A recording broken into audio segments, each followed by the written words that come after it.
Hey everybody, I just wanted to check in and let you know some of the things happening this week.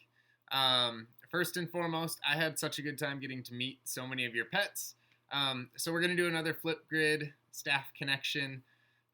This week we're going to do a showcase of either, you can approach this how you want, but your your hidden talent or your secret passion or maybe something that you care about that people don't know about you.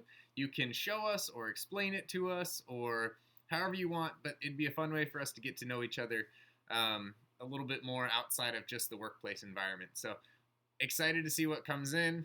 Um, there are going to be links to the Flipgrid topics. If you want to still go back and do the pet one, you're more than welcome to, or you can go back and see some of the videos that have been added.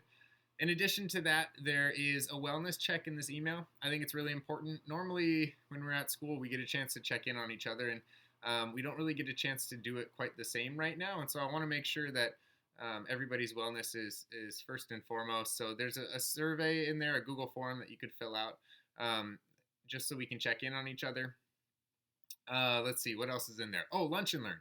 I had a great time with, I think there were about 23 of us that joined Lunch and Learn last week. So we're going to do it again. This time we're going to use Zoom instead of Google Meet. So there are some links in the email below about how to get in there and some resources that'll help you get set up with that. But I'm excited for that. We'll do Wednesday at 11 again.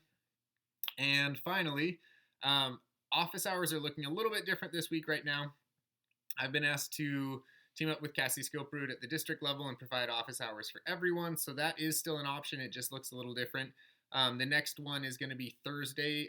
There's one from 10 to 11 in the morning and one from 1 to 2 in the afternoon. So hopefully these are helping us stay connected. Again, in the email, we'll say it down below, but please feel free to reach out if there's any way I can support you in this time.